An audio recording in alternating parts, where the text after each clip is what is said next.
जो बड़े होते हैं उन्हें ह्यूमन बिहेवियर के बारे में ऐसा क्या पता होता है जो कॉमन लोगों को नहीं पता। R=I, relation depends upon interest. कि भैया लव जैसी कोई चीज नहीं होती, पावर होती है। कल एक लड़का मुझसे बोला मैं बहुत दुखी हूँ, सिगरेट पी रहा हूँ। क्यों? कहा मेरी गर्लफ्रेंड चली गई। मैंने कहा दूसरी बना ले। वो तुझे मैसेज देके गई कि तू कमजोर आदमी। ताकतवर आदमी को कौन छोड़ता है? हमेशा कमजोर लोग छोड़े जाते हैं। तो एक नॉर्मल 20-year-old कैसे कर सकता है पावर जनरेट? आपका मन आपका गुलाम होना चाहिए। मालिक कौन? जो खुद को डिसिप्लिन रखना जानता हो। और नौकर कौन? जिसको जबरदस्ती डिसिप्लिन रखा जाता है। पैसे से पावर आता है कि खुशी आती है? खुशी आएगी, आनंद नहीं आएगा।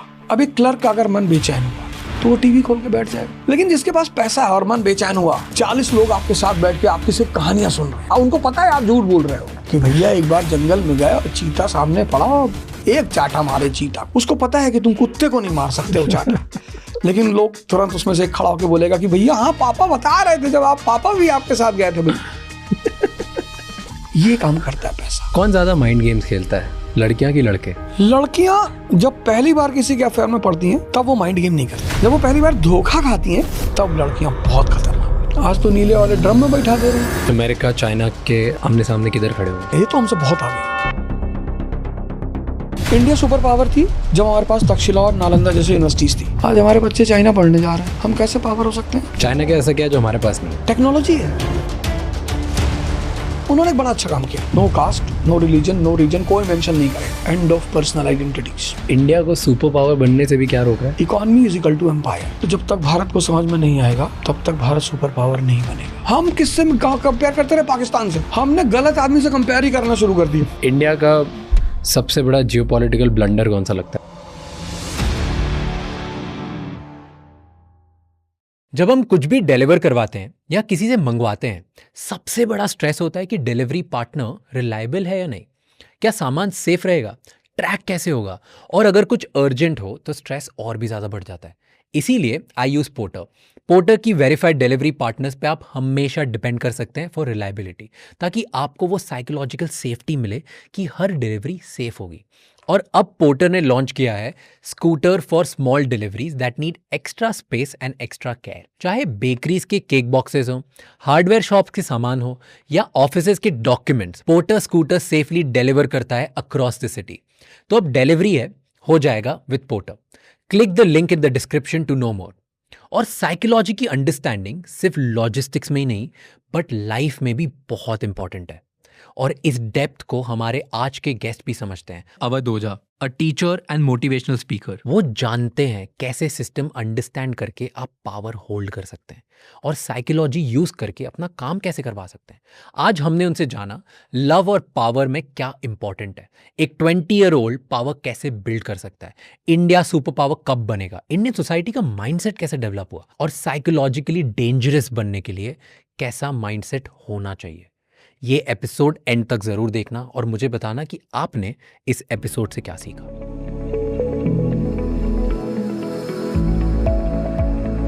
कौन सा ऐसा ह्यूमन इमोशन है जो it's the most dangerous emotion जो लोग कंट्रोल नहीं कर पाते, जो हर इंसान के लिए सेम है, बड़े से बड़े छोटे से छोटे के लिए मैक्सिमम लोग उसे कंट्रोल नहीं कर पाते? Basic instinct. वो जो सेक्स का फर्वर है ना, हमारी बॉडी में दो चीजें हैं, एक मन, एक कॉन्शियस। मन भी दिखाई नहीं पड़ता और कॉन्शियस भी दिखाई नहीं पड़ती, लेकिन मन आंख बंद करने पे दिखाई पड़ता है। इसलिए दुनिया में जितनी भी पूजा पद्धतियां हैं सब आंख बंद करके हैं। ये जो मन है इसको भोजन है बेहोशी, शराब कोई मोटिवेशन नहीं चाहिए, सेक्स कोई मोटिवेशन नहीं चाहिए, मूवी कोई मोटिवेशन नहीं चाहिए, चाहिए ही नहीं, जब ले आओ तब तैयार है। लेकिन पढ़ाई के लिए मोटिवेशन चाहिए, योग के लिए मोटिवेशन चाहिए, काम करने के लिए चाहिए, ध्यान के लिए मोटिवेशन चाहिए। अब हर सेंस पावरफुल है, मन से जुड़ी है, जबान पावरफुल है, आंख पावरफुल है, नाक। सेक्स इज ए एक्टिविटी जिसमें सारी सेंसेस कंबाइंड हो जाती हैं, इसलिए वो इमोशन बहुत पावरफुल हो जाता है। एक सेंस को कंट्रोल करना मुश्किल है। डायबिटीज के जो पेशेंट हैं कितने परेशान होते हैं बेचारे, क्रेविंग, कुछ तो रोने लगते हैं। मेरी मदर इन लॉ है, वो रोने लगती हैं कि भैया थोड़ा सा चावल खिला दो, मर जाएंगे भैया, इतनी क्रेविंग होती है। तो जब एक सेंस इतनी पावरफुल है तो जिस क्रिया में सारी सेंसेस मिल जाती हैं वो बहुत पावरफुल हो जाती है। तो अधिकतर लोग बर्बाद उसी के चक्कर में होते हैं। बर्बाद नहीं होते, वो उससे भी अच्छा पॉइंट है, बर्बाद नहीं होते। Anything which creates thoughtlessness in you is a happiness. Clear mind, और कोई थॉट नहीं है, थॉट ही नहीं है। हाँ। जैसे दुबई फ्रेम गए हो या बीन दिया? अच्छा, उन्होंने क्या किया, 100 मंजिल का एक फ्रेम बनाया। हाँ, उस 100 मंजिल पर उन्होंने एक शीशे का प्लेट रखा है ऐसे। Now when you will move on 100th floor on a white glass, you will see down, तो मन तो तुरंत रुक जाएगा, तो मजा आएगा। यू गौर करो, जहां जहां तुम्हारे विचार रुकते हैं वहां वहां आपको मजा आता है। जैसे आप मूवी देख रहे हैं और आपके विचार गायब हो गए, तो आपको 3 घंटे बाद पता चलेगा कि अच्छा खत्म हो गई movie. This is happiness. Happiness is basically thoughtlessness. Nice. तो जहां जहां थॉटलेसनेस पैदा होती है वहां वहां सुख पैदा होता है। हम अनजाने में उसको पकड़ लेते हैं जाके। अब सेक्स ने थॉटलेसनेस पैदा की। अब 20 साल के बाद जिंदगी में चैलेंजेस शुरू होते हैं। Anyone who is without stress will never think about sex, will never think about liquor, nothing. जहां से स्ट्रेस शुरू होता है 11th क्लास। अब पापा ने कहना शुरू किया कि देखो भैया 4 साल बाद हमारा रिटायरमेंट है, 2 बहनों की शादी करनी है भैया, जल्दी से स्टेबल हो जाओ भैया, अब हम नहीं ढो पा रहे हैं।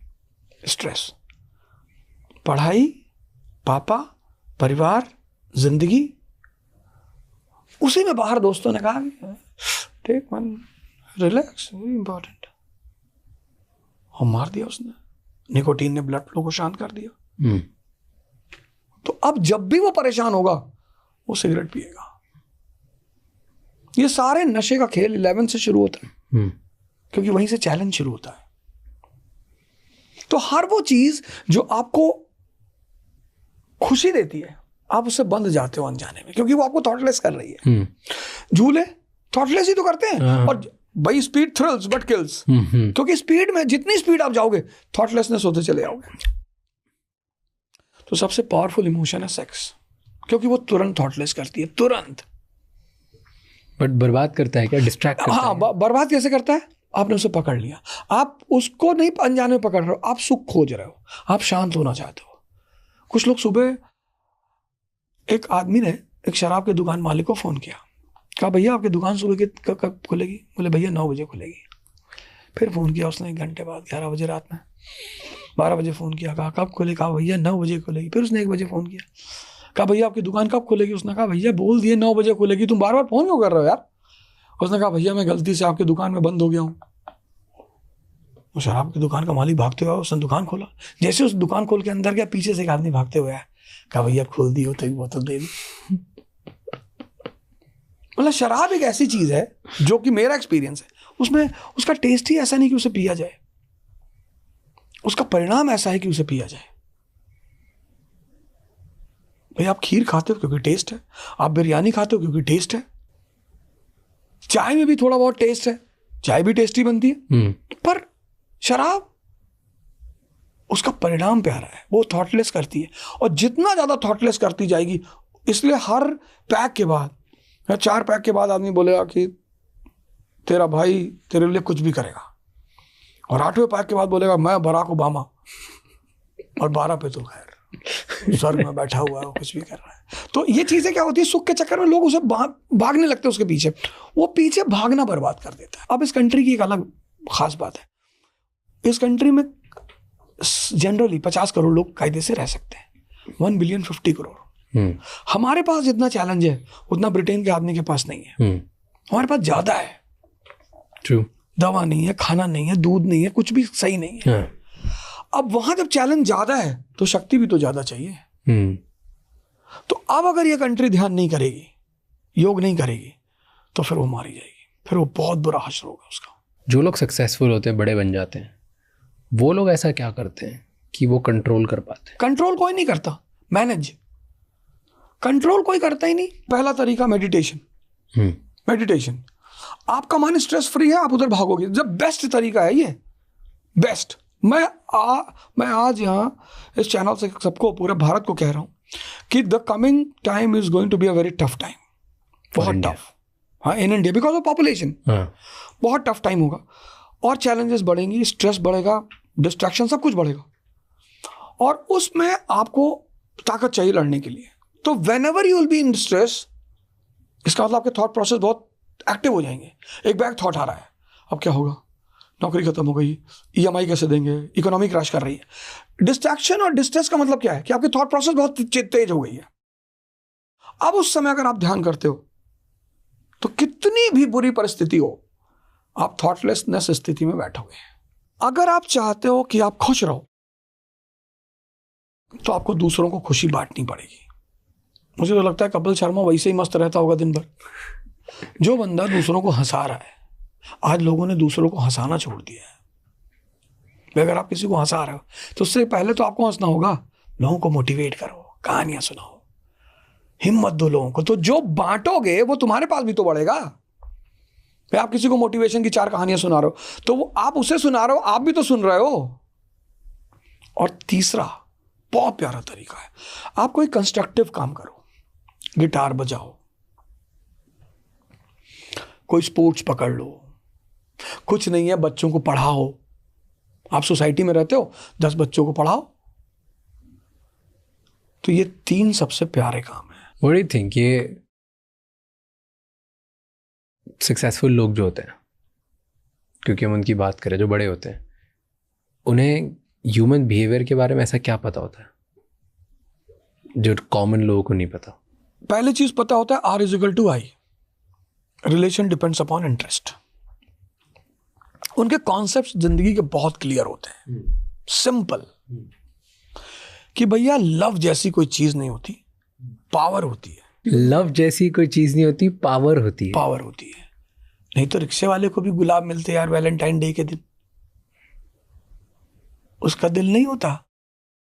पिक्चरों में मजदूर को कि ड्राइवर का अफेयर किसी मालकिन के बेटे से होता है, बेटी से होता है। रियल लाइफ में कभी नहीं होता, होता ही नहीं।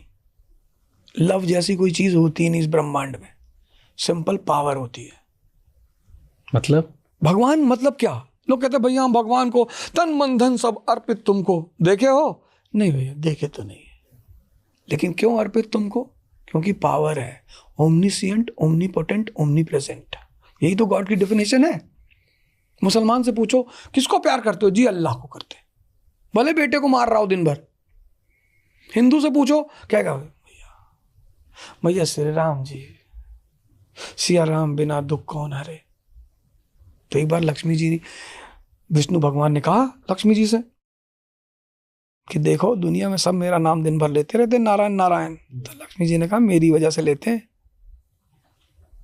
अरे विष्णु जी ने ऐसे थोड़ी, बोले ऐसे ही है, ना हो तो ट्राई करके देख लो। विष्णु जी ने कहा अच्छा, क्या चलो आओ। तो विष्णु जी पंडित जी का रूप लेकर आए सेठ जी के पास कि भैया हम कथा करना चाहते हैं। पंडित जी ने कहा एकदम कथा करिए, सब प्रोवाइड कराते हैं, करिए कथा। कथा शुरू हुई, भीड़ आने लगी, भीड़ बैठी। तो 2 दिन बाद लक्ष्मी माता नीचे उतरी और एक बूढ़ी स्त्री बनकर एक लेडी के घर गई, वो भी कथा सुनने जा रही थी। तो कहीं बिटिया एक गिलास पानी पिला दो। कहाँ जा रही हो? तो बोली कथा सुनने जा रहे हैं। अच्छा। तो उसने पानी पिलाया तो वो जो गिलास था वो सोने का हो गया। अरे उसने कहा माता जी खाना भी हमारे यहाँ खा लो, भाड़ में गई कथा तो खाना भी खिलाए, तो वो बाउल वगैरह भी सब सोने के हो गए। उस औरत ने जाके बताया कि यार एक औरत बाजार में घूम रही है गाँव में, वो जिस खाने में थाली में खाना खा रही है वो सोने का हो जा रहा है। आज हमारे घर आई थी, दूसरे दिन कोई औरत आई ही नहीं, सब उस बूढ़ी लेडी का इंतजार कर रही थी। वो 3-4 लोगों के घर और गई, उनकी भी ताली वाली सोने को हो गई। सेठ जी को पता चला जो कथा करा रहे थे कि यार ऐसी ऐसी कहानी है। तो बोले कहाँ है बूढ़ी माता? पता फला फला घर में आज बैठी है। तो गए माता आप हमारे घर नहीं आई। बोले आपके घर पंडित जी बैठे कथा कर रहे हैं, और जहाँ कथा होती है वहां मैं नहीं आती हूँ। अरे बोले माता जी कैसी बातें कर रहे हो? सेठ जी भागते हुए पंडित जी के महाराज आप जाओ, हो गई कथा। तो लक्ष्मी ने कहा कि देखा ये जो नीचे नारायण नारायण चल रहा है ना, ये मेरी वजह से चल रहा है। ये जो छोटी छोटी बातें हैं। कल मैं क्लास ले आया, कल की घटना है। कल एक लड़का मुझसे बोला सर मैं बहुत दुखी हूँ, मैं कुछ कर नहीं पा रहा हूँ, सिगरेट पी रहा हूँ। मैंने कहा अच्छा क्यों? कहा मेरी गर्लफ्रेंड चली गई। मैंने कहा दूसरी बना ले। अरे सर ऐसे कैसे? मैंने कहा तेरा प्यार अभी तेरे पास है ना? हाँ है, दूसरे को दे दे। तेरा प्यार खत्म हो गया हो तो बात ही खत्म हो गई। वो चले गई, जाना है, वो तुझे मैसेज देके गई कि तू कमजोर आदमी है। ताकतवर आदमी को कौन छोड़ता है? हमेशा कमजोर लोग छोड़े जाते हैं, ताकतवर आदमी को कोई नहीं छोड़ता। ये दिखाई पड़ने वाली चीजें हैं, ये रोने की चीजें हैं, ये दिखाई पड़ती हैं चीजें। क्यों इतना परेशान होना, क्यों इतना टेंशन लेना? यहाँ लव जैसी कोई चीज नहीं। आप जितने ताकतवर हो आपको उतना प्रेम मिलेगा। कभी किडनी पे गाना सुना है? लीवर पे, पैनक्रिया पे, सारे गाने दिल पे। किडनी फेल कर जाए रिप्लेस हो जाएगी, लीवर रिप्लेस हो जाएगा, पैनक्रिया ठीक हो जाएगी। लेकिन अगर हार्ट फेल किया तो आदमी खत्म। जिसकी जितनी यूटिलिटी उसकी उतनी कीमत। सिंपल। तो प्यार उसी से होगा जो पावरफुल है। सिंपल। तो पावरलेस लोगों की वैल्यू नहीं है कुछ। हाँ, कुछ नहीं। उनके साथ तो लोग सिंपैथी करते हैं कि भैया बेचारा। तो जो पावरफुल है वही अट्रैक्ट कर पाएगा। पावर से लोग जुड़ना चाहते हैं ना, पावर आनंद है। हाँ, मतलब बॉयफ्रेंड गर्लफ्रेंड वही बनेंगे जो जिससे आपको लगता है कि ये मेरे बराबर या मेरे लेवल को बढ़ाता है। भाई अगर वो वैस्प जो होता है, येलो कलर का होता है ना वैस्प, तो जब वो घर में हाइव लगाता है लोग तोड़ देते हैं क्योंकि वो स्टिंग करता है। जब मधुमक्खी हाइव लगाती है लोग रहने देते हैं। स्टिंग वो भी करती है लेकिन वो शहद देती है। तो जहां शहद बहेगा वो स्टिंग भी मारेगा तो लोग बर्दाश्त करेंगे। ये छोटे छोटे कॉन्सेप्ट। जेन्युइनली फील बिना पावर, बिना गिव एंड टेक, बिना पैसे के कोई रिश्ता नहीं बनेगा।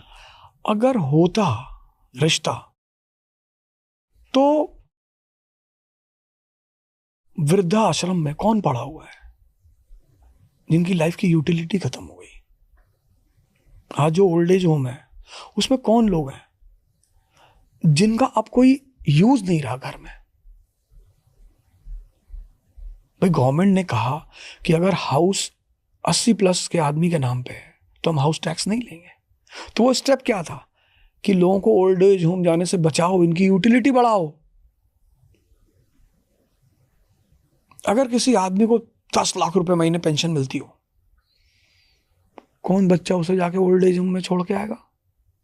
Old age home is a place which shows you कि if you lose your utility in your life, your game is over. तो एक नॉर्मल 20-year-old कैसे कर सकता है पावर जनरेट? पावर का मतलब यह है कि आपका सबसे पहला टारगेट ये होना चाहिए कि आपका मन आपका गुलाम होना चाहिए। ये पावर का पहला अनब्रेकेबल लॉ है। अगर आप उसके गुलाम हो तो आप नौकर हो। मालिक कौन? जो खुद को डिसिप्लिन रखना जानता हो। और नौकर कौन? जिसको जबरदस्ती डिसिप्लिन रखा जाता है। और जिंदगी बंधी हुई है मन से, और मन का सबसे प्यारा फीचर है डिसिप्लिन। ये जो शब्द है डिसिप्लिन, इसीलिए स्कूल का सबसे प्यारा पार्ट है diary and discipline. But once people come out of the school, they leave both the things. And those who leave diary and discipline, they become clerk. Interesting. The biggest gift of every school to every human being is diary and discipline. But in our country, होता ही नहीं। people love violating discipline. In Germany, they love discipline. आप खाना छोड़ दोगे थाली में, they'll charge you extra money. आप ये नहीं कह सकते कि मेरा थाली का खाना है मैंने छोड़ दिया। और कहते नहीं, आपने कैसे छोड़ दिया? It's a disrespect to our farmers. आपको पैसे देने पड़ेंगे इसके। But in India our favourite game is violating discipline. कि भैया देखो यहाँ लिखा था अंदर मत आना, हम कूद के गए, फिर बाहर चले आए। जहाँ फूल तोड़ना लिखा वहीं फूल तोड़ने का मजा है। जहाँ मजा आता है। साइकोलॉजी है हमारी। इस कंट्री की बड़ी प्यारी साइकोलॉजी है। इस कंट्री में कानून तोड़ना है एंजॉयमेंट ना था। It's a matter of prestige. Actually बहुत लोगों को प्रेस्टीज लगता है फॉर रियल। हाँ, it's a prestige. That is why the people who are disciplined in this country by themselves. ये सोसाइटी में, मेरी सोसाइटी है, वहाँ मैंने एक लेडी को देखा, वो डॉग का स्कूप लेके टहलते हुए। It's a very great thing. She was the first lady I saw her with the scoop. कि डॉग लेके अक्सर लोग डॉग लेके घूमते हैं, तो अब उसने पूप कर दिया तो आप उठा लो। But people never pick up and they are ready to fight with you. ये आपके बाप की कॉलोनी है, आपका है, आप ही साफ कर दो। हम लोग तो मेंटेनेंस देते हैं। It's a duty of the society to make the things clean. हमारा डॉग करेगा, अरे भैया आपकी सोसाइटी है, कितना छोटी सी चीज है। But I saw that lady, मैं बाद में उनसे मिलने गया, मैडम 2000 लोगों की सोसाइटी में एक लेडी है जो सेल्फ डिसिप्लिन को मानती है। Discipline is the sanjeevani of mind. If you have, no one can stop you to become the king. Because you are talking power, utility, पैसे की बात करते हैं। पैसे क्या डिनोट करते हैं? Paisa is basically the invention of urban civilisation. पैसा पैदा हुआ जब शहर पैदा हुआ, उससे पहले नहीं पैदा हुआ। जैसे हम इंडियन हिस्ट्री को लें तो ऋग्वैदिक पीरियड में करेंसी नहीं है क्योंकि ट्राइबल पीरियड है। लेटर वैदिक पीरियड में नहीं है, पर जैसे बुद्धा का पीरियड आता 6th सेंचुरी BC, वहाँ शहर पैदा होते हैं। जैसे अमेरिकन डॉलर है, जापानीज येन है, लेकिन अफगानिस्तान की करेंसी नहीं है। तो जब शहर पैदा हुए, लग्जरी गुड्स पैदा हुए, तो ये हुआ कि यार लग्जरी गुड्स तो बार्टर में चलेगा नहीं। भाई आप एक बाउल गेहूं से आइसक्रीम ले सकते हो, एक बाउल गेहूं से आप मसाला ले सकते हो, लेकिन आप एक ट्रक गन्ना ले जाओ दुकान पे एप्पल के और कह दो मैं 2 मैकबुक दे दो, तो बवाल हो जाएगा। तो paisa is a invention of urbanisation, luxury, and luxury is a need of sophistication. कि भाई आपको मुंबई से लखनऊ जाना है तो आप स्लीपर क्लास में भी जा सकते हो, आप जनरल में भी जा सकते हो, आप फर्स्ट AC में भी जा सकते हो, आप प्लेन से भी जा सकते हो। तो जिसको भी लग्जरी चाहिए, और इंसान को लग्जरी चाहिए, ये बात वो पूंजीवादी मन ने पकड़ लिया कि आदमी को सुविधा दो और उससे पैसा लो। Money is the outcome of power. क्यों? जिसके पास शक्ति है उसके पास पैसा है। जो पावर से पैसा आता है, क्योंकि पैसे से पावर आता है। बाबा रामदेव, पावर, योगा का पावर है, ज्ञान का पावर है, आ रहा है पैसा। कोई प्रोडक्ट है उनके पास बना हुआ, सांस बेचते हैं कपालभाति, और गजब का प्रोडक्ट है, परिणाम दे रहा है, लोग कायदे से कर रहे हैं। ऐसा कौन सा इंडिया का शहर है, हम इंटरनेशनल योगा डे मनाने लगे। जो पावर पैदा कर लेगा उसके पास पैसा अपने आप आएगा। पैसे से पावर आता है कि खुशी आती है? खुशी आएगी, आनंद नहीं आएगा। खुशी कैसे आएगी? आपका मन जैसे ही बेचैन हुआ, अभी क्लर्क का अगर मन बेचैन हुआ तो वो टीवी खोल के बैठ जाएगा, उसके पास तो एक ही साधन है। अगर टीवी नहीं खोलेगा तो पत्नी है तो पत्नी ले लेगा वो। भाई पॉपुलेशन बढ़ने का कारण ये भी माना, गरीबी भी एक कारण माना जाता है कि भाई रिक्रिएशन के बहुत ज्यादा साधन नहीं है, तो भाई सेक्स ही उनके लिए रिक्रिएशन है। लेकिन जिसके पास पैसा है और मन बेचैन हुआ, उसने तो बैग उठाया, सीधे स्विट्जरलैंड पहुंचा। तो जितना पैसा आपको, पैसा क्या हेल्प करेगा? आपको बिजी रखने में हेल्प करेगा। आप गोवा की कैसीनो में बैठ जाओगे, आप थाईलैंड के मसाज पार्लर में बैठ जाओगे, आप दुबई की बुर्ज खलीफा में बैठ के कॉफी पी रहे हो, 40 लोग आपके साथ बैठ के आपकी सिर्फ कहानियां सुन रहे हैं, और उनको पता है आप झूठ बोल रहे हो कि भैया एक बार जंगल में गए और चीता सामने पड़ा, एक चाटा मारे चीता को। उसको पता है कि तुम कुत्ते को नहीं मार सकते हो चाटा, लेकिन लोग तुरंत उसमें से खड़ा होकर बोलेगा कि भैया हाँ पापा बता रहे थे, जब आप पापा भी आपके साथ गए थे। भाई उसको मजा नहीं आ रहा है कि भाई मैं झूठ बोल रहा हूँ, तुम काहे खड़ा होकर झूठ बोल रहे हो। उसको पता है मैं झूठ बोल रहा हूँ। ये काम करता है पैसा, आपको लोनली नहीं होने देता। पैसे में इतनी ताकत है, वो आपको कभी लोनली नहीं होने देगा। You will be always surrounded by everything you need. कौन ज्यादा माइंड गेम्स खेलता है, लड़कियां कि लड़के? लड़कियां जब पहली बार किसी के अफेयर में पड़ती हैं तब वो माइंड गेम नहीं करती, बिल्कुल नहीं खेलती। तब वो वाकई में इमोशनली अटैच होती हैं लड़कों से। जब वो पहली बार धोखा खाती हैं, जैसे फिजिकल रिलेशन हो गए और फिर लड़के ने पैंतरा दिया, ऐसा है वैसा है फलाना धमाका, तब उन्हें थोड़ा सा झटका लगता है कि यार बताओ यार ठीक है। जब वही घटना दोबारा रिपीट होती है, तिबारा रिपीट होती है, तब लड़कियां बहुत खतरनाक हो जाती हैं। तो जहां तक दिमाग का सवाल है, दोनों लगाते हैं, ना कोई ज्यादा लगाता है ना कोई कम लगाता है। अब सिर्फ उसमें डिसाइडिंग फैक्टर ये होता है कि दोनों में से ज्यादा मक्कार कौन है, मैच्योर कौन है। कौन किसके साथ क्यों आया है। जैसे कोचिंगें जब शुरू होती हैं तो लोग लड़के एक दूसरे का बड़ा केयर करते हैं, लड़के लड़कियां, कि अरे खाना खा लिया, तुम्हारा टिफिन अच्छा आता है, यू गॉट NCERT, नोट्स बनते हैं, तो केयर फिर अफेयर में टर्न हो जाता है। लेकिन अफेयर शादी में टर्न होता है, सिलेक्शन पे डिपेंड करता है, बाकी किसी चीज पे डिपेंड नहीं करता। तो लड़कियों का जो पहला स्टेप होता है वो तो इमोशनल होता है, पर धीरे धीरे उन्हें समझ में आता है कि यार कोई इमोशन का कोई गेम नहीं है दुनिया में। भाई औरतें आधा सन्यासी होती हैं। सन्यासी कौन? जो अपना घर छोड़ दे, वो सन्यासी। और औरतें शादी के वक्त अपना घर छोड़ के आती हैं, that means they are half sanyasi. अब वो हाफ सन्यासी जब आपके घर में आया और बाहर गोली चली और आप चारपाई के नीचे घुस गए, तो वो डिसअपॉइंट नहीं हुई कि अरे तू तो मेरे घर घोड़े पे गया था तलवार लगा के 100 लोग लेके, और तू इसके नीचे जा रहा है। औरतों को सबसे बड़ा दर्द होता है जब आप उनके ऊपर शक करते हो, आप उनका मोबाइल चेक करते हो। ये सब आदमियों को नहीं करना चाहिए, क्योंकि जहां पावर है वहां वुमन है। भाई पार्वती जी शंकर जी के साथ जा ही नहीं सकती।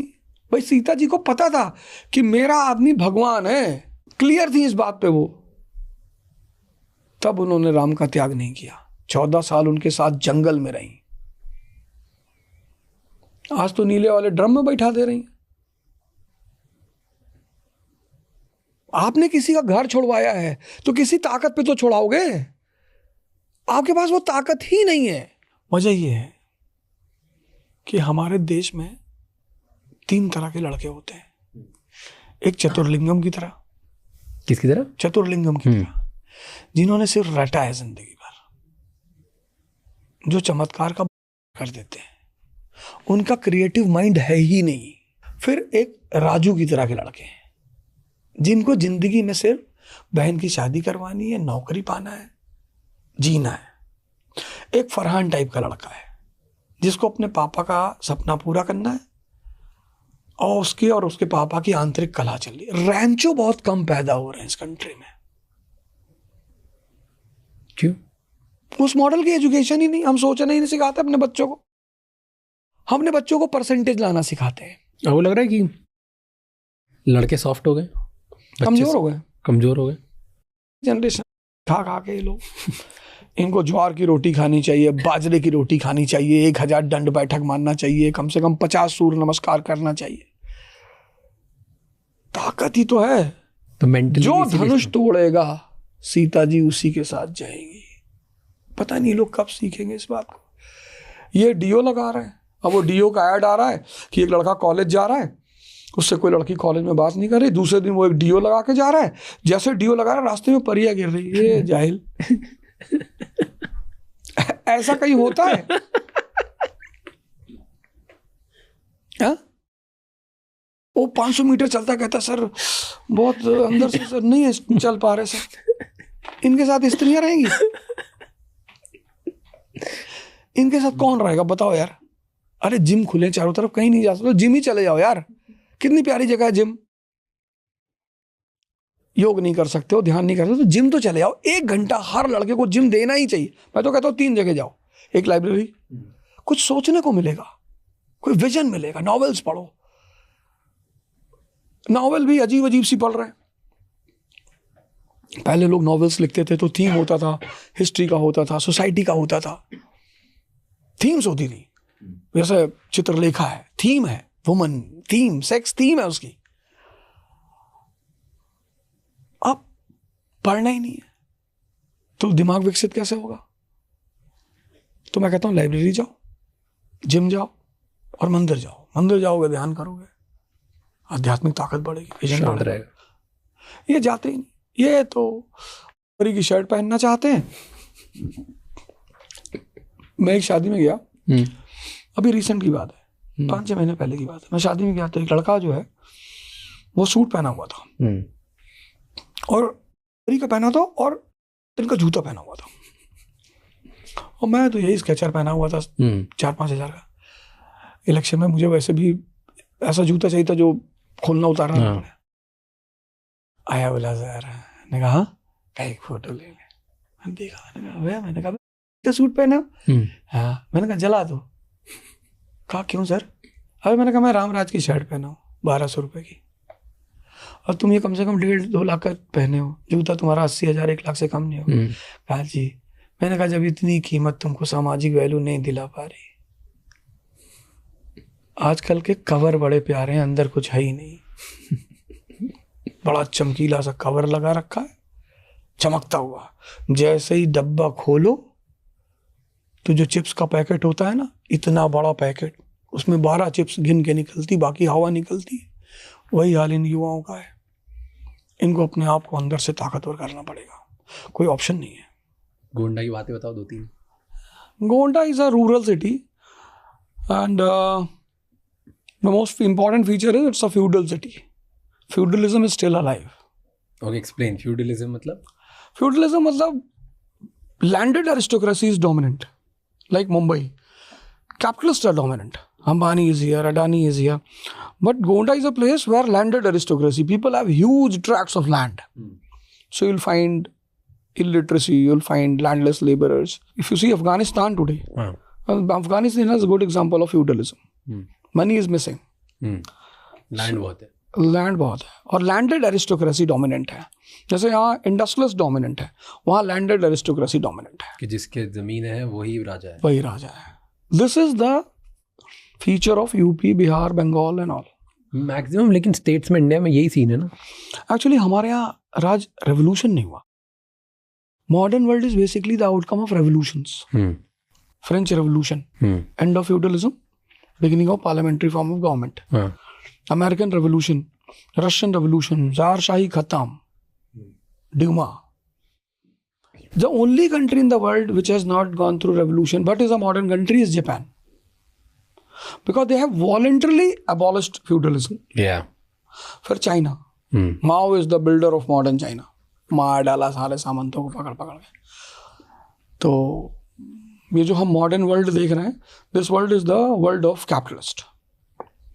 उसके सेंटर है Mumbai. It's a capitalist place, everyone talks about money. आपको सांस लेना है तो बोलेगा भैया देखो 100 रुपया लगेगा। That's why when people come from, this is what Raj Thackeray says, कि डेली 40 ट्रेनें आती हैं, उसमें लोग आते हैं, they don't have anything there ना। तो यहाँ जब वो आते हैं तो एटलीस्ट पैसे बनाने की उम्मीद होती है। वाई डू यू थिंक कि इंडिया में अभी तक ऐसा एकदम रेवोल्यूशन नहीं आया पैसे बनाने का? एक्चुअली हुआ क्या कि व्हेन वी गॉट इंडिपेंडेंस, तो हमारे सामने एक बहुत बड़ा खतरा था कि यार हमारे यहाँ क्लास स्ट्रगल हो जाएगा, कैपिटलिस्ट और workers, zamindars and farmers.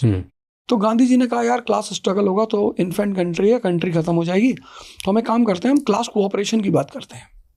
Bhoodan movement, Sarvodaya movement, सबका साथ सबका विकास। तो हमने ये सोचा कि हम यार एक पॉजिटिव नोट पे चलेंगे। एक रशियन राइटर है, उसने किताब लिखी अनटू द लास्ट, ये बेसिकली उसकी थीम है, क्लास कोऑपरेशन। तो गांधी जी ने कहा यार इसी पे काम करते हैं और क्लास कोऑपरेशन करके हम आगे बढ़ते, सब साथ में बढ़ेंगे। तो शुरुआत तो बड़ी अच्छी रही उसकी, but slowly in feudal lords ने क्या किया, पॉलिटी अपने हाथ में ले ली। Polity is the guardian of economy, जिसके हाथ में पॉलिटी उसकी पॉलिसी। और फिर इन फ्यूडल लॉर्ड्स को लगा कि यार वोट कैसे लिया जाए, तो डिवाइड एंड रूल। तो कास्ट, रिलीजन, रीजन, दे सोशल इंजीनियरिंग करी। The common people forgot that democracy is based on education, health, employment. तो कंट्री एक गलत डायरेक्शन में जानी शुरू हो गई, और फिर तब से आज तक चेंज ही नहीं हुआ। अब जो हमारे बच्चे हैं जो आज 10th में है, दे आर AI जनरेशन। मतलब they don't believe in feudalism and land and so on. तो आफ्टर मतलब जो 29 का इलेक्शन होगा, उसके बाद का जो इलेक्शन होगा, that will be a big change in India. Caste politics नहीं होगी, रिलीजन पॉलिटिक्स नहीं होगी, वो AI जनरेशन के लड़के हैं, वो they don't believe in all these things. तो वो that is a good future for India. एक ना मैं एक स्टेटमेंट सुन रहा था किसी एंटरप्रेन्योर का था कि इंडिया एक सोशलिस्ट कंट्री है जिसने कैपिटलिज्म का मास्क पहन रखा है। एक्चुअली कहना बिल्कुल सही है, क्योंकि सोशलिज्म के जो कॉन्सेप्ट्स हैं वो ये है कि वेलफेयर ऑफ द सोसाइटी। अब हमारे जो सरकारी स्कूल हैं उसमें कौन पढ़ना चाहता है? सोशलिज्म तो वहाँ होगा ना कि भाई DM का लड़का, कलेक्टर का लड़का वो सरकारी स्कूल में पढ़ना चाहे, वो डीएम कलेक्टर सरकारी हॉस्पिटल में जाना चाहे, पर यहाँ पे तो सरकारी हॉस्पिटल में वही जाता है जिसके पास पैसे नहीं है। तो वेर इज सोशलिज्म? तो we give the slogan of socialism but we generally believe in capitalism. हाँ, तो हर आदमी चाहता है कि भैया, इसीलिए हमारे गांव में, महाराष्ट्र में, यूपी में, बिहार में, पंजाब में, स्कूल जो है गांव में, उनका नाम है सेंट मैथ्यूज इंटरनेशनल स्कूल, गांव में, क्योंकि उनको पता है कि यार यहाँ पे नाम अगर मैथ्यू होगा तो लोग सोचेंगे इंटरनेशनल लिख दिया तो आएंगे लोग, पैसे बनेंगे। बिल्कुल। हैव यू सेंस्ड कभी ऐसा कि अपनी कंट्री में थोड़े ना अमीर लोगों को, पावरफुल लोगों को लोग हेट भी करते हैं, एक्चुअली चिढ़ते हैं? पावरफुल लोगों को लोग अपनी कंट्री में नहीं, हर जगह हेट करते हैं। रियली? उसकी वजह मैं बताऊं, there is no money for mehnat. हमारे देश में एक कहावत है जो बिल्कुल गलत है कि कर्म का फल मिलता है, नहीं, ज्ञान का फल मिलता है। कर्म का फल मिलता तो रिक्शा वाला बहुत अमीर होता। कितनी मेहनत करता है वो। ज्ञान का फल है, जिसकी समझ जितनी ज्यादा है उसके पास उतना ज्यादा पैसा है। समझ का पैसा है। An idea can change your life. True. मैं अगर मुकेश अंबानी को जाके बोलूं कि सर मैं आपको एक फार्मूला देता हूं और आपकी कमाई 100 करोड़ पर डे है, वो 500 करोड़ पर डे हो जाएगी, I will be God for him. अरे कहेगा ओझा जी बताओ कितने चौपर तुम्हारे नाम करवा दूं, एंटीलिया आधी तुम्हारी। तो इसलिए हेटरेट पैदा होती है, वो साइकोलॉजी है उसकी। ये साइकोलॉजी, इट्स अ साइकोलॉजी कि वर्कर्स दे हेट कैपिटलिस्ट। इसीलिए फोर्ड ने अपने ऑफिस के सामने अपनी एक मूर्ति लगवा रखी थी और अपने वर्करों से कह रखा था कि बेटा जब भी तुम्हें मेरे ऊपर कोई गुस्सा है तो इसको जूते से मारना है, इस मूर्ति को। तो आदमी जब तक जिंदा था उसकी फैक्ट्री में कभी स्ट्राइक नहीं हुई, बिकॉज वर्कर्स वर हैप्पी। क्यों? क्योंकि वो जूते मारते थे, उन्हें खुशी होती थी कि आज फोर्ड को 10 जूते मारे। This is what psychology says, catharsis. तो हम क्या करते हैं, अब हम सबसे तो जूते मरवा नहीं सकते, तो हम आईपीएल करवाते हैं। क्या करते हैं? आईपीएल करवाते हैं। आईपीएल में क्या होता है कि जितनी वर्किंग क्लास है ये चिल्लाती है बेचारी जाके। एक चौवा पड़ा चिल्ला रही है, छक्का पड़ा चिल्ला रही है, विकेट गिरा चिल्ला रही है। तो when you scream, catharsis, that is catharsis, release होता है अंदर। हाँ, तो you scream for 2 months in a year and 10 months you work. नहीं यार, रियली पागल हो ही नहीं सकते। एंटरटेनमेंट, बहुत लोग बोलते हैं कि स्पोर्ट्स और एंटरटेनमेंट पुराने राजा के ज़मानों से ये इसी के लिए करा जाता है कि पब्लिक का गुस्सा और जो अंदर उनका भरा हुआ वो रिलीज हो। Entertainment, that was a point. इसका अलग पॉइंट ये है कि sport is a form of meditation. Watching तो मजा ले रहा है, हाँ, मतलब जो खेल रहा है, क्योंकि जिसका होश ज्यादा होगा वो अच्छा खेलेगा। Tendulkar is a very good example. Kambli was a very good player, पर उस आदमी का होश खो गया तो वो आदमी सफल नहीं हो पाया। तो coming back to the hatred point, ठीक है, तो आपको बस इसलिए लगता है कि लोग अपने आप को कंपेयर टाइम के बेसिस पे करते हैं, इसीलिए वो हेट करते हैं पैसे वालों को, पैसे वालों से। एक ऐसा सेंटिमेंट भी तो है कि लोगों को ऐसा लगता है कि जो अमीर बना है, जो पावरफुल बना है ना, उसने कुछ बदमाशी करी होगी। सब करना चाहते हैं पर हिम्मत चाहिए ना। मतलब झूठ बोलना एक आर्ट है, सच बोलना आर्ट थोड़ी है। भाई इफ यू आर सेइंग कि सूरज चमकता है, ये तो सच है, सब मान लेंगे।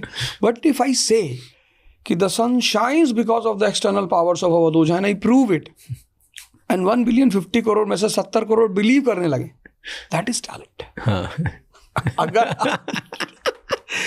झूठ बोलना आर्ट है, चाहते सब है, बोल नहीं पाते, क्योंकि झूठ बोलने के लिए कई शर्तें हैं। आपको आंख में आंख डाल के बोलना है, कॉन्फिडेंस होना चाहिए चेहरे पे। बहुत लोग कहते हैं भैया हम झूठ नहीं बोल पाते, क्योंकि वो कॉन्फिडेंस नहीं रख पाते हैं। वो ऐसा नहीं कि बोलना नहीं चाहते, चाहते हैं, पर तो हर वो काम करने के लिए जिसको सोसाइटी प्रोहिबिट करती है, उसके लिए हिम्मत चाहिए। आप बोल लेते हो झूठ? अरे मुझे तो शौक है बोलने का। I love lying.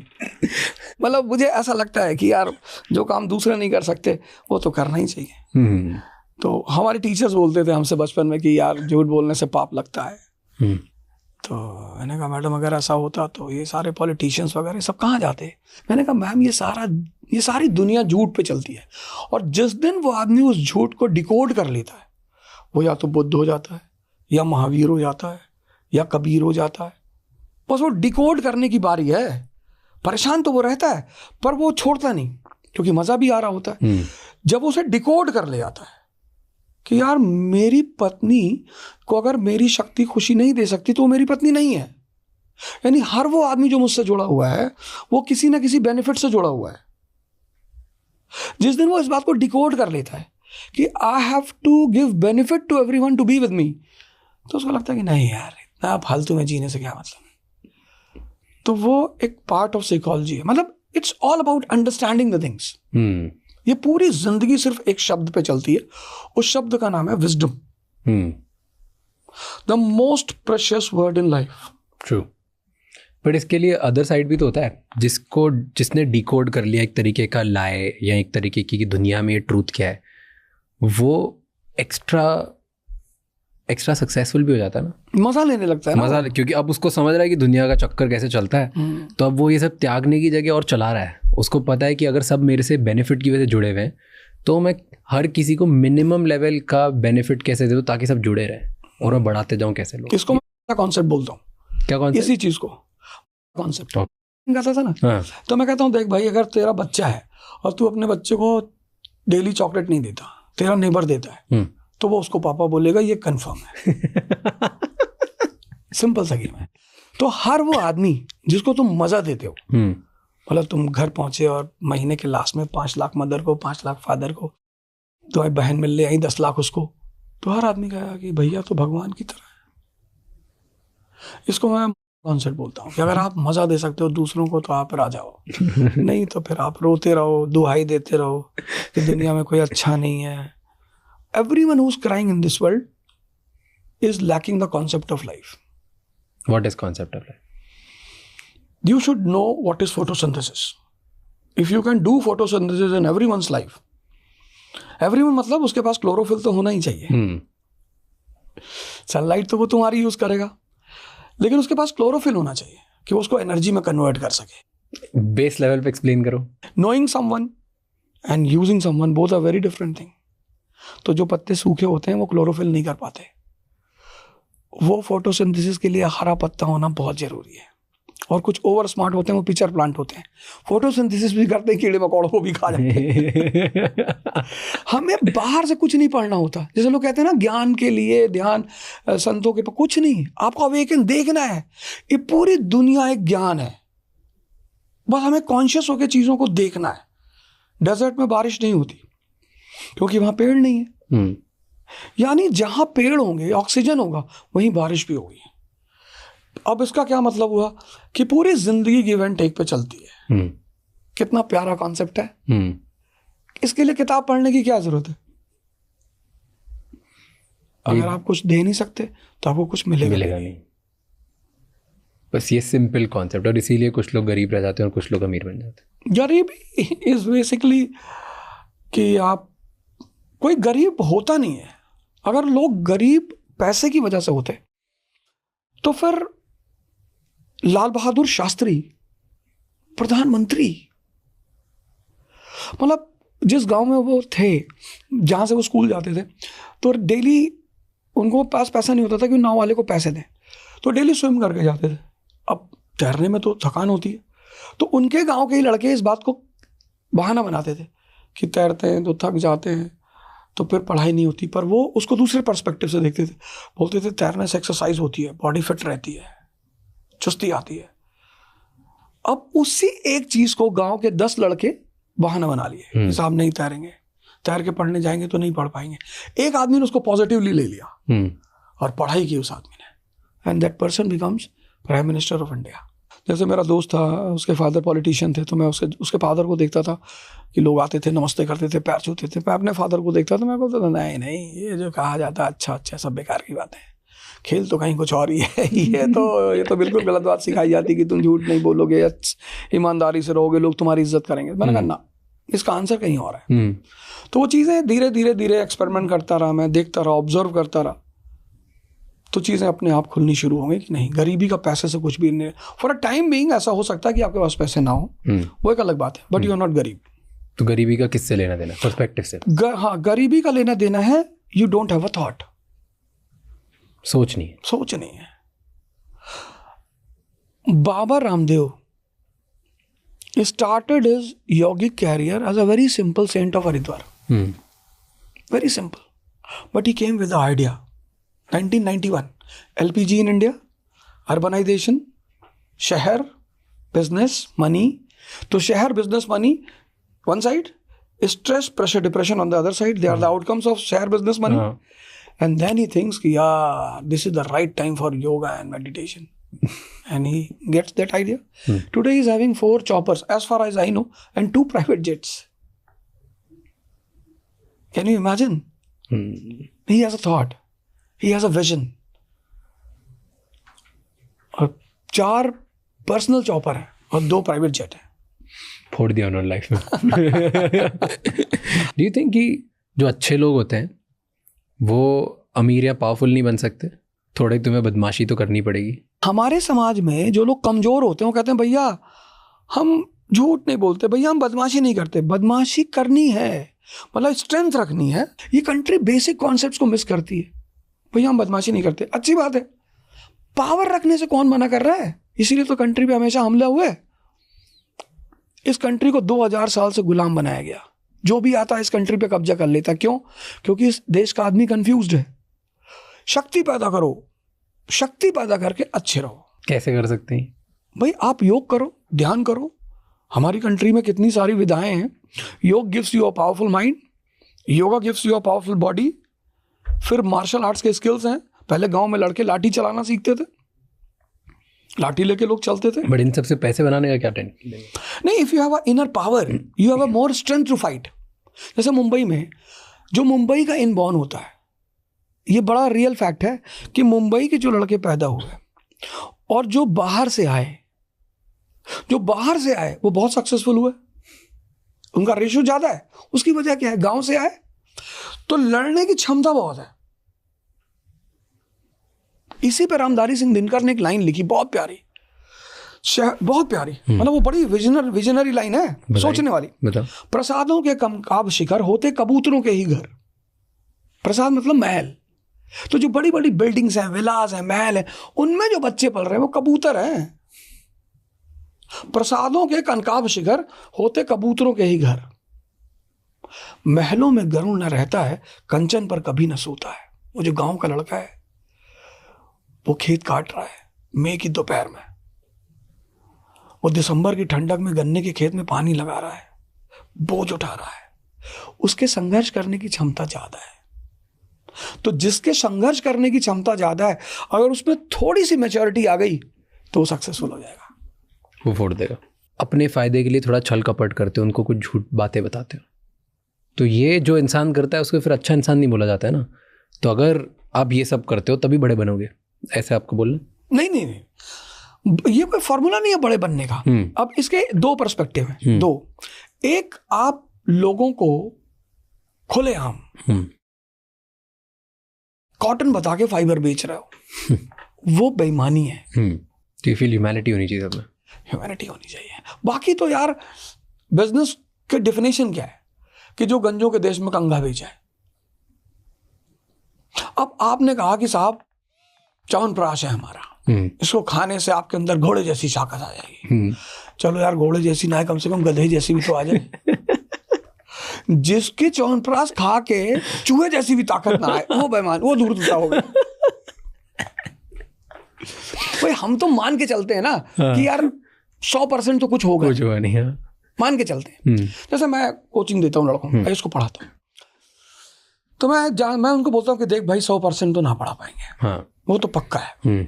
तो लड़के भी कहते हैं ठीक है सर, कोई बात नहीं। तो जब मैं उनको 60% पढ़ाता हूँ और एकदम शानदार कि साहब ऐसे पढ़ना है, जैसे मैं वर्ल्ड वॉर पढ़ाता हूँ, मैं कहता हूँ यार वर्ल्ड वॉर कभी मुंबई गए हो? हाँ सर।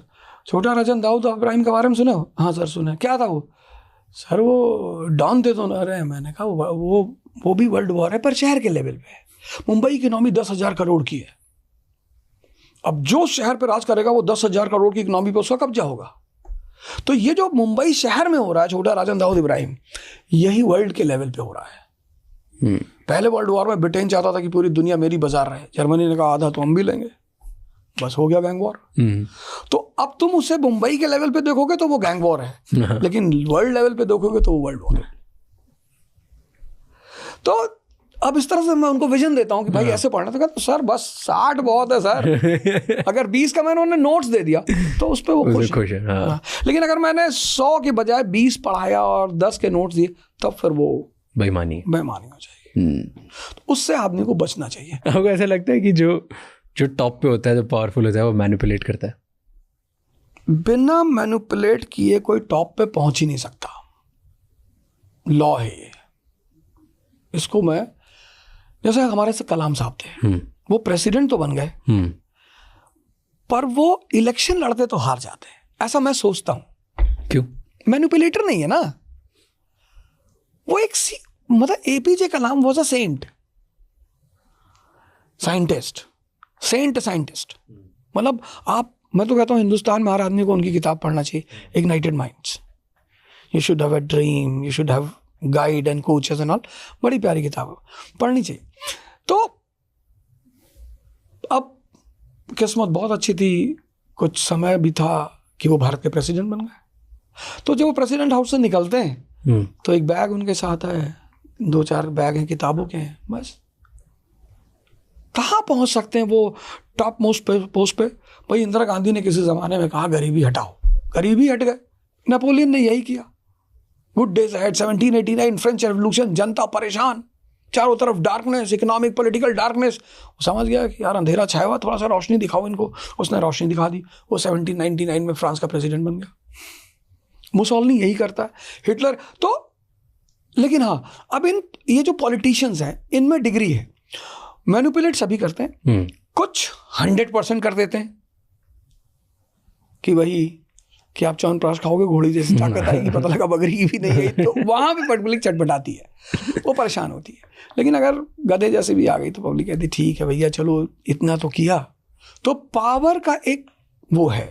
जैसे लोग, मैं चुनाव लड़ने आया तो लोगों ने कहा कि अरे मास्टर साहब,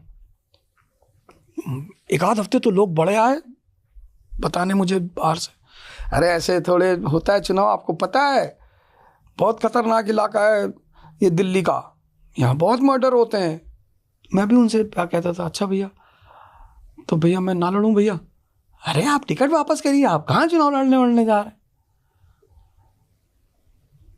फिर एक हफ्ते बाद जब मैंने उनको बिठाना शुरू किया, किसी को जर्मन में समझाया, किसी को फ्रेंच में, मैंने कहा भैया देख मैं एक्सीडेंटल टीचर हूँ, मैं बनना नहीं चाहता। तो परमात्मा ने कह दिया कि भाई पढ़ा दे, मैंने कहा पढ़ा देता हूँ। और ये सब बदमाशी की बात मत करना। मेरा पहला इलेक्शन था दिल्ली के पटपटगंज में, जहां मेरी पार्टी का कोई आदमी मार नहीं खाया था। कैसे? उससे पहले जितने इलेक्शन हुए मेरी पार्टी के एक आध आदमी मार ही खाया। क्यों? कमजोर पर सीधे साधे लोग हैं भाई, नहीं बोलते थे कुछ। तो आपने क्या किया ऐसा? नहीं, करना क्या था, मैंने कुछ कहा नहीं। मैंने कहा भैया मैं तो अहिंसा का पुजारी हूँ, पर मैं कृष्ण से बहुत प्यार करता हूँ, हमसे बदतमीजी मत करना, बाकी तो भाई ठीक है। आप बोले मैं अहिंसा का पुजारी हूँ, आपने बंदूक चलाई है, मैंने पढ़ा था कहीं पे। चलाई क्या मतलब, अब कभी कभी सरकमस्टेंस हो जाते हैं, बस ऐसे हो गया, एक सिचुएशन हो गई तो। और हमारा जो इलाका है, हमारा जो ये क्षेत्र है, वो एग्रीकल्चरल डोमिनेंट एरिया है फ्यूडलिस्टिक। मतलब वहाँ अगर आप जमीन के साथ, एक बड़ा प्यारा कॉन्सेप्ट है लैंडलॉर्ड। जैसे लोग मुंबई में क्यों रहना चाहते हैं, आप जॉब करते हो, शाम को घर आते हो, सोसाइटी है आपकी, आप एक सेटल्ड और शांतिपूर्वक लाइफ जीते हो। अभी गणपति बप्पा आ रहे हैं, लोग सब मनाएंगे, नाचेंगे, गाएंगे, खुशी रहेंगे। पर लैंडेड एरिस्टोक्रेसी का एक नियम है फ्यूडलिज्म का, कि अगर आपके पास ताकत नहीं है तो आप जमीन पर कब्जा नहीं रख सकते हो, आपको लड़ना आना ही चाहिए। इसलिए बहुत सारे जो लोग यूपी, बिहार, बंगाल, उड़ीसा से आते हैं, यहाँ सेटल हो जाते हैं, वो वापस नहीं जाते, क्योंकि यहाँ पीसफुल लाइफ है, पीसफुल है, ग्रोथ है, शांति है, सोसाइटीज में सब एक दूसरे से मिल के रहते हैं, हंसते बोलते। किसी या किसी से कुछ जमीन का मामला ही नहीं, ज़्यादा होगा पार्किंग का होगा, वो भी सुलझ जाएगा। तो इसलिए लोग यहाँ, बट एक कॉन्सेप्ट होता है ना ह्यूमन साइकोलॉजी में, लेकिसिज्म, कि अल्टीमेटली तो ह्यूमन ग्रीड डिज़ास्टर और डिस्ट्रक्शन चाहती है, पीसफुल ज़्यादा लाइफ नहीं चाहती। थोड़ा तो ड्रामा चाहिए हमें, थोड़ा तो हम क्रेव करते हैं सबकॉन्शियसली कि यार थोड़ा डिस्ट्रक्शन रहे लाइफ में। उतना वो तो बॉलीवुड में देख लेते हैं ना। पहले ये जो चीज़ थी जो फुलफिल नहीं कर पाते थे वो बाहर, अभी क्या है ना कि बहुत सारी चीज़ें तो वो वर्चुअल देख लेते हैं, एंजॉयमेंट वर्चुअल। सुहागरात की सीन टीवी में देख लिया, खुश हो गए, मस्त है। हिंसा देख लिए, मस्त है, ताली बजा दिया, देख लिया मिथुन चक्रवर्ती को साइकिल उठा के गोलियां रोकते हुए, उसी में मस्त है। तो जब चीज दिख ही रही है पर्दे पे तो काम तो चल ही रहा है ना। सारे इमोशंस वहाँ हो जाते हैं। हाँ, वो अपना कर लेते हैं। बॉलीवुड को पता होता है कि किसको क्या चाहिए। अमेरिका में ना बहुत सारी चीज़ें, अमेरिकन लीडर्स और उनके पावर और ह्यूमन बिहेवियर के बारे में पढ़ता हूँ, मुझे मज़ा आता है देखने में, क्योंकि उनके बारे में लिखा हुआ ज़्यादा गया हुआ है और मॉडर्न वर्ल्ड एग्जाम्पल ज़्यादा उनके पास है, तो पढ़ता हूँ। उनमें ना एक चीज़ आती है जिससे अमेरिकन सोसाइटी काफ़ी ओके है और वो इंडियन सोसाइटी नहीं है। The word is dark psychology. उन्हें मज़ा आता है और वो उसको यूज़ करते हैं as a tools, as techniques, as tactics. आपका भी उस सब्जेक्ट में रुझाव है? बहुत ज़्यादा। एक किताब है presidents of war, American presidents की स्टोरी है। अच्छा, उसको यार पढ़ना जरूर, वो शानदार किताब है। Right from the very beginning, Washington से लेकर अभी तक की किताब है वो। नहीं, तो एक सिंपल लैंग्वेज में जो ये देख रहा है पहली बार, उसको अगर बताना डार्क साइकोलॉजी होती क्या है तो कैसे बताओगे? मतलब मेरा मानना ये है कि साइकोलॉजी बड़ी प्यारी साइंस है, इंडस्ट्रियल रेवोल्यूशन की देन है वो। अगर वो नहीं पैदा होती तो ब्रांड कभी नहीं पैदा होता। Brand is the outcome of psychology. Psychology ने बड़ी मदद की कैपिटलिस्टों की कि आदमी को मन को चेंज कैसे करना है, कब उसे फटे पैंट पहनाने हैं, कब उसे कलर्ड शर्ट्स पहनानी है, कब। और साइकोलॉजी, ब्रांड और बॉलीवुड, इन तीनों का बड़ा गहरा रिलेशन है। क्या? जैसे किसी ब्रांड को प्रमोट करना होता है, अगली मूवी में एक्टर और एक्ट्रेस वही चीज पहनते हैं। वो तो कैपिटलिज्म की वजह से पैसा हर जगह बढ़ता है इसलिए। हाँ, बिल्कुल। तो वो ब्रांड जो है, ब्रांड मतलब हमें कहाँ पता चला कौन सी घड़ी अच्छी, कौन सी कार अच्छी है, कौन सा कंट्री अच्छी है, सब बॉलीवुड की देन है। 91 के बाद जब पैसा भारत में आया तो लोगों ने कश्मीर और केरला जाना छोड़ दिया कि कौन मुन्नार जाएगा यार, टी देखने कौन जाएगा। तो मूवियाँ आई जिसमें स्विट्जरलैंड की सीन्स दिखाई गई, लंदन, स्विट्जरलैंड, वेगास वगैरह। तो लोगों ने कहा भाई उधर जाएंगे भाई, और पैसा भी आ ही रहा था। और फिर बैंकों ने कहा नहीं है तो हम टूरिज्म लोन दे देते हैं यार, जाओ उधार लेके जाओ, उधार मांगे घी पियो 4 वक्त, तो यही कहता है।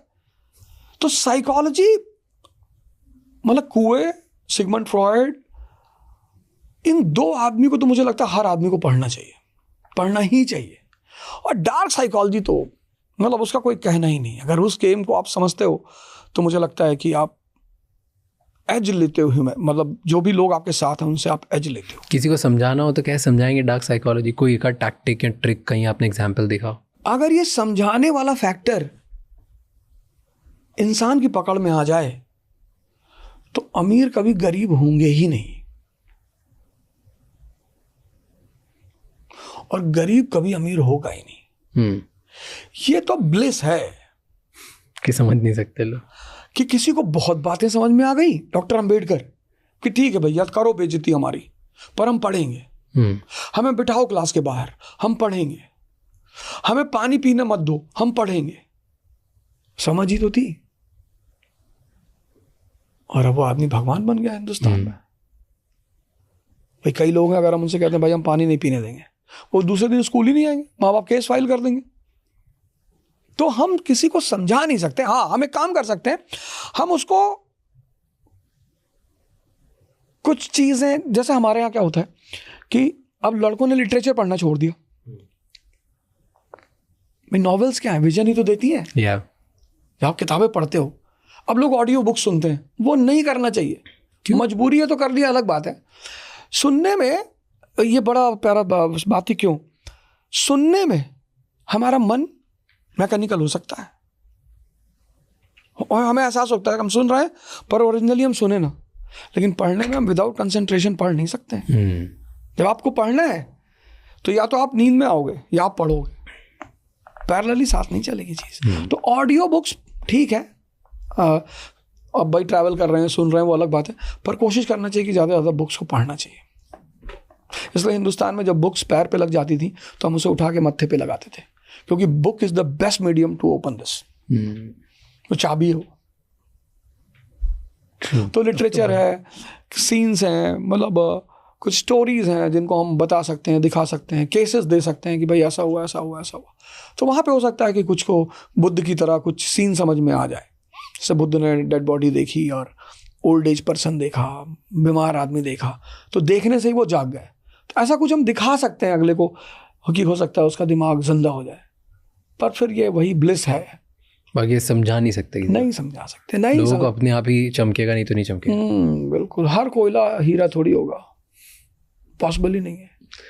पर अगर किसी को साइकोलॉजिकली डेंजरस बनना हो तो क्या कर सकता है, कैसे कोई बन सकता है? अब अगर नीम चाहे कि उसमें से आम निकले तो वो पॉसिबल नहीं है। उसकी मैं एग्जांपल वजह बता दूं। यशस्वी जायसवाल क्रिकेटर हमारा, मस्त कहानी। और अर्जुन तेंदुलकर। तेंदुलकर साहब क्या नहीं सोचते होंगे कि मेरा बेटा मेरी तरह क्रिकेटर हो जाए, लेकिन नहीं बना पाए। सारी सुविधा देने के बाद भी नहीं बना पाए। यही तो ब्लिस है, यहीं पर तो आदमी भगवान को मानने पे मजबूर हो जाता है। यहीं पे तो आदमी सोचता है कि कुछ तो है जो उसके हाथ में है। बेस्ट एग्जांपल, मतलब वो बंदा आता है यूपी के एक शहर से, यहाँ पे शाम को पानी पूरी लगाता है, जहां तक मैंने सुना है, बेचता है 3 घंटे, फिर पानी पूरी, वो भी नहीं सोनार की दुकान पे बैठ रहा है, वो पानी के बताशे बेचता है, और फिर प्रैक्टिस करने जाता है। और आज एक इंटरनेशनल क्रिकेटर है, opener, without any facility, without any banking, without any godfather. और एक आदमी है जिसके पास सब कुछ है, Rohan Gavaskar. Rohan Gavaskar is the son of God of cricket, Sunil Gavaskar. कोई मामूली आदमी का बेटा नहीं है Rohan Gavaskar. Gavaskar is a God of cricket of my time. मतलब हम जब उनको ग्राउंड पे देखते तो भाई गावस्कर जी आ गए, अब तो बढ़िया मजा आएगा। तेंदुलकर इज अ गॉड हमारे टाइम, मतलब आपके टाइम के हैं। तो ये दोनों गॉड अपने बच्चों को देवता नहीं बना पाए। इसलिए हम किसी को फैसिलिटी दे सकते हैं, बता सकते हैं, अगर उसकी इनर इंस्टिंक्ट नहीं होगी तो वो नहीं कर पाएगा। इनर इंस्टिंक्ट बहुत जरूरी है कुछ भी बनने के लिए। जैसे आईएएस की तैयारी करने बहुत लड़के आते हैं, बहुत, पर बहुत ऐसे लड़के आए मेरे पास, जैसे अभी हमारा एक आईपीएस ऑफिसर है सैफिन हसन, गुजरात में, भावनगर में शायद उसकी पोस्टिंग है। बहुत सिंपल घर का लड़का, बहुत सिंपल, फर्स्ट अटेम्प्ट आईपीएस। और क्या थॉट्स हैं उसके, क्या मतलब एक्सप्लेनेशन है। शशांक त्रिपाठी, अभी he is a DM of Barabanki, 5th rank Sanskrit optional से, IITN। निशा ग्रेवाल एक लड़की अभी सीडीओ है बुलंदशहर की, और फादर उसके, बाबा ग्रैंडफादर टीचर, फादर शायद इलेक्ट्रिक विभाग में, सिंपल बैकग्राउंड की लेडी, 51 रैंक। ये 3 एग्जाम्पल मैंने दिया कि ये सब सामान्य घर के लड़के हैं। और मैंने देखा कि कैपिटलिस्ट के घर का बेटा, डीजीपी के घर का बेटा, आईएएस के घर का बेटा, मतलब ऐसे ऐसे लड़कों को मैंने देखा जिन्होंने, फादर ने वहां फ्लैट दे रखा था करोल बाग में, एक ड्राइवर रखा था, एक कुक रखा था, एक नौकर रखा था, कुछ नहीं हो। उसी को हम बोलते हैं इंस्टिंक्ट। तुम्हारे अंदर है कि नहीं है। जैसे जब अफेयर होता है और 2 बजे रात में लड़की कहती कहाँ हो, लड़का कहता तुम्हारे दिल में है। वही अगर माँ बुला ले पानी देने के लिए तो उसको दर्द हो जाएगा, कहेगा सर दर्द करने लगा, तुमने नींद में से उठा दिया, फलाना हो गया। इंस्टिंक्ट आदमी को बनाती है, आप उसे कुछ बना नहीं सकते। कई पेरेंट्स आते हैं मेरे पास, साहब हमारे लड़के को आईएएस बना दीजिए। अरे मैंने कहा यार जिस दिन बनाने लगे ना, उस दिन मुकेश अंबानी से ज़्यादा पैसा मेरे पास होगा। तो कितने अरबपति लोग हैं जो चाहते हैं मेरे लड़के कुछ बन जाए। तो we can provide the atmosphere, और अल्टीमेटली इंसान पे डिपेंडेंट। क्योंकि द्रोणाचार्य ने 100 भाई को पढ़ाया और 5 भाइयों को पढ़ाया, पर अर्जुन अकेला है जो मछली की आंख में मार रहा है। भीम को मारना हो, पूरी हिरन बांध दो तो ना मार पाएंगे। इंस्टिंक्ट नहीं है ये है।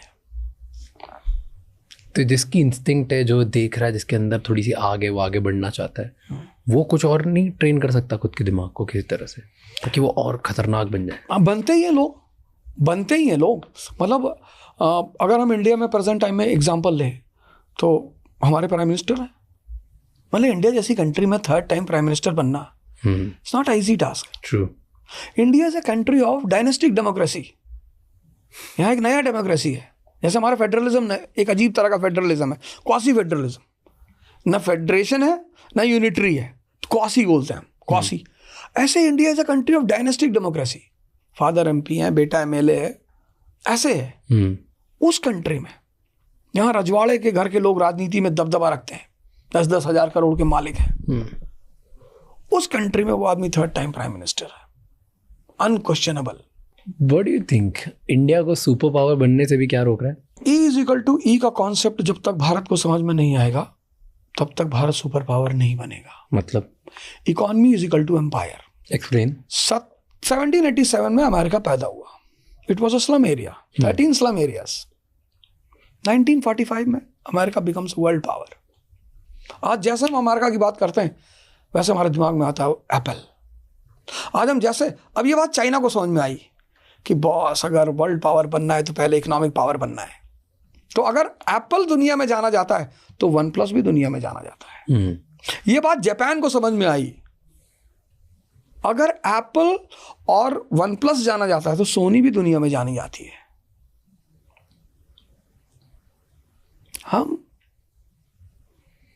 हमारा कौन सा प्रोडक्ट दुनिया में बिक रहा है? हम किस प्रोडक्ट के नाम से दुनिया में जाने आते हैं? ये बात नॉर्थ कोरिया को समझ में नहीं आई, ये बात पाकिस्तान को समझ में नहीं आई। खत्म हो गई सारी कंट्रीज। आज व्हाट डू यू थिंक हमारी क्या पोजीशन होगी ग्लोबली? ग्लोबल पावर में हम आज अमेरिका चाइना के आमने सामने किधर खड़े होंगे? नहीं, ये तो हमसे बहुत आगे हैं। मतलब चाइना, इंडिया, पाकिस्तान, ये 3 कंट्रीज एक साथ पैदा हुए। इंडिया सुपर पावर थी जब हमारे पास तक्षशिला और नालंदा जैसे यूनिवर्सिटीज थी। मतलब ह्यूमनसांग भारत पढ़ने आ रहा है, फाइहान भारत पढ़ने आ रहा है, अलबरूनी भारत आ रहा है, अब्दुल रज़ाक भारत आ रहा है। आज हमारे बच्चे चाइना पढ़ने जा रहे हैं। हम कैसे पावर हो सकते हैं? ज्ञान का देश भारत, और भारत का बच्चा, भारत का पेरेंट्स प्राउड फील कर रहा है, भैया हमारा बेटा शेंजन में पढ़ रहा है। भैया हम गए थे शंघाई, भैया बहुत बड़ी बड़ी बिल्डिंग है भैया। जब हम एजुकेशनल स्टैंडर्ड नहीं पैदा कर पाए कि हम अपने बच्चों को अपने देश में रोक लें तो हम कैसे सुपर पावर बन सकते हैं? इतना तो हम कर ही सकते थे ना। हम बोइंग नहीं बना सकते, हम स्कूल तो अच्छा कर सकते थे, हम कॉलेज तो अच्छा। हमारे यहाँ के लोगों के पास दिमाग की कमी है, दुनिया के सबसे स्मार्टेस्ट लोग भारत में पाए जाते हैं। हम स्कूल कॉलेज अच्छा बना सकते थे। हमारा बच्चा का, हमारे पेरेंट्स कहाँ प्राइड फील करते हैं कि भैया मेरा बेटा मॉस्को से MBBS कर रहा है। जिसके पास बहुत पैसा है वो उनके बच्चे US में पढ़ रहे हैं, जिसके पास थोड़ा सा कम है उनके यूरोप में पढ़ रहे हैं, जिनका और कम है वो रशिया में पढ़ रहे हैं, जिनका और कम है वो चाइना में पढ़ रहे हैं। पर इंडिया की पढ़ाई को कोई प्रेफरेंस नहीं दे रहा है। और बिना एजुकेशन के कोई कंट्री कभी पावरफुल बन ही नहीं सकती। तो हम पहले पावरफुल कैसे थे? सब बोलते हैं कि हम सोने की चिड़िया थे। एग्जैक्टली हम वही नालंदा और विक्रमशिला, ये बाहर के लोग हमारे यहाँ पढ़ने आते थे। एक्चुअल में थे हम सोने की चिड़िया। हाँ एग्जैक्टली हम थे, बिल्कुल थे। क्या हुआ? उसकी वजह थी, हम बता देता हूँ उसकी वजह क्या थी। इकोनॉमी में एक टर्म है बैलेंस ऑफ पेमेंट। तो before industrial revolution balance of payment हमारे फेवर में था। उसकी 3 वजह थी। पहली वजह यह थी कि the country of natural resources, हमारे पास कॉटन था, हमारे पास फर्टाइल प्लेन्स थी। दूसरी बात थी मॉनसून। मॉनसून ने क्या किया था, वेस्ट और ईस्ट का ट्रेड चलता था। पश्चिम के लोग, यूरोप के लोग आते थे मसाला सिल्क लेने, हमारे पास उनसे सोना चांदी आता था। तो जब सी ट्रेड शुरू हुआ तो मॉनसून के बाद क्या हुआ कि मॉनसून के साथ आप शिप्स चलती थी। अब अगर आप मॉनसून के साथ चल रहे हो तो इंडिया इज अ डेस्टिनेशन। जून में जब आप मॉनसून के साथ चलोगे तो मॉनसून तो भारत से गुजरेगा, तो आपको भारत आना है। जब रिटर्निंग मानसून के साथ आप वापस हो गए तो भारत आना है। तो monsoon turned India as the heart of west and east. दूसरा रीजन ये हुआ। और तीसरा रीजन ये हुआ कि हमारी जो कमोडिटीज थी,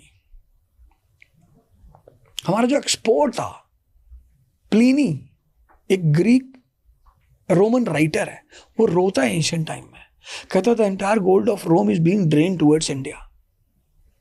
मैक्सिमम एक्सपोर्ट था हमारा।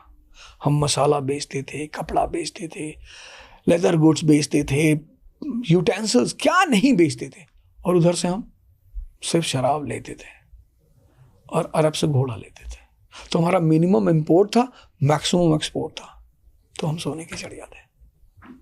और फिर क्या खराब हो गया? इंडस्ट्रियल रेवोल्यूशन के बाद आज जो हमारी कंडीशन है, नेचुरल रिसोर्स हमारे पास आज भी है, हम ह्यूमन रिसोर्स को कायदे का नहीं कर पा रहे हैं। हम अपने बच्चों को पढ़ाई में मजा नहीं ला पाए। हमारे बच्चे रोते हैं स्कूल जाने के लिए, बहाने बनाते हैं। Education system do you think कि इतनी जब हम बात करते हैं, इसका हिस्ट्री का बहुत बड़ा रोल है इसमें? अगर आप हिस्टोरिकली सारे लोग देखो, सारे इंसिडेंट्स देखो, अगेन एंड अगेन ऐसा देखते हैं कि हम जितना इन्वेडर्स या कॉलोनाइजर से बर्बाद नहीं, उतना हम खुद ही अंदर से बर्बाद हो गए। एग्जैक्टली। उसकी वजह ये थी, जब तक मैंने इलेक्शन नहीं लड़ा था, मैं बड़ा सिंपैथेटिक था हिंदुस्तान की जनता के लिए। अब मेरी सिंपैथी ही खत्म हो गई। क्यों? उसकी वजह ये थी कि हिंदुस्तान की जनता कहती भैया अगर हमें अच्छा ऑप्शन मिले तो हम भी वोट करें अच्छे लोगों को।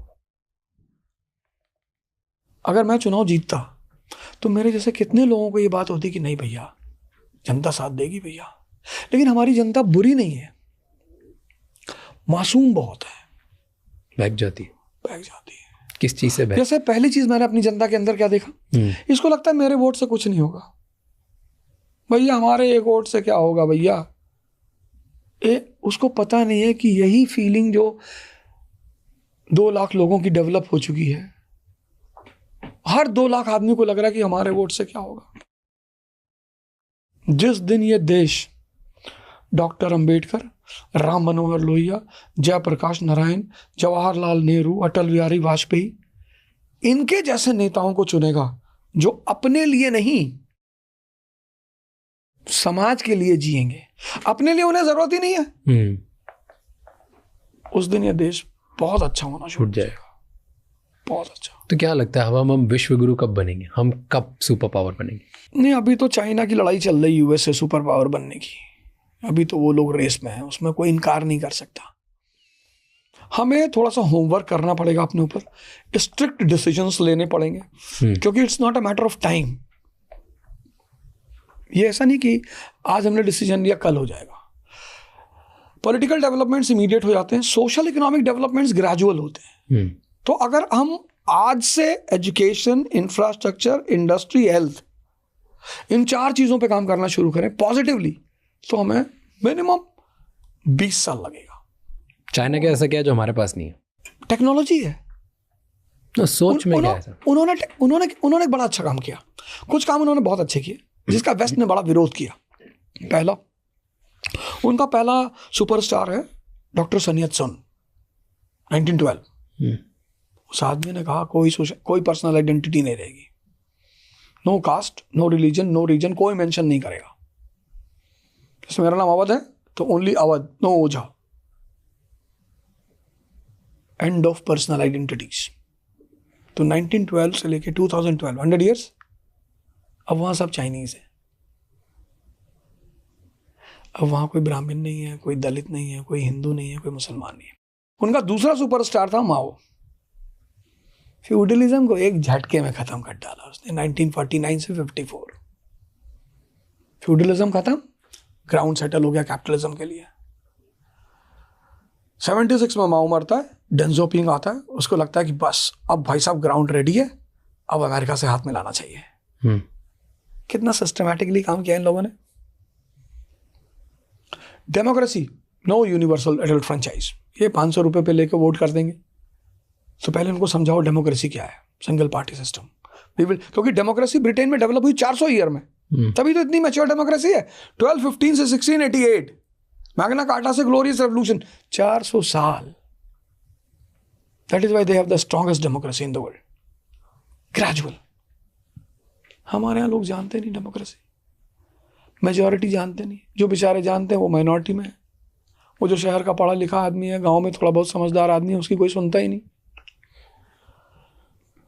तो चाइना हमसे पॉलिटिकली, इकोनॉमिकली बहुत आगे निकल गया, बहुत आगे। हम किससे कंपेयर करते रहे? पाकिस्तान से। हमने गलत आदमी से कंपेयर ही करना शुरू कर दिया। हमने पाकिस्तान को अपना दुश्मन बना लिया।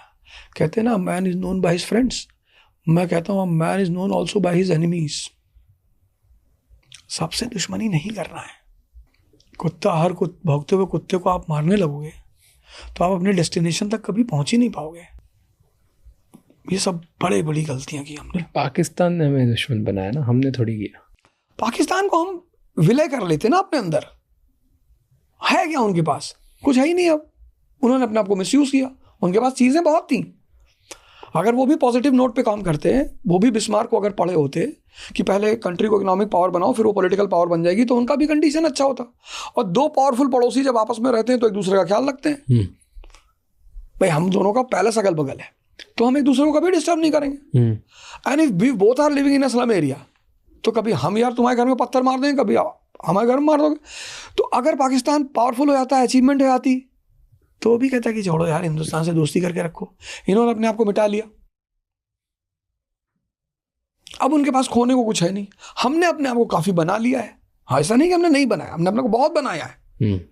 हम चाइना सूट में है, हम कुर्ता पैजामा में है, पाकिस्तानी लुंगी में है। वो सोचते हैं क्या फटेगा, लुंगी तो फटेगी, फट जाने दो, लेकिन इंडिया को कुर्ता पैजामा फाड़ डालेंगे।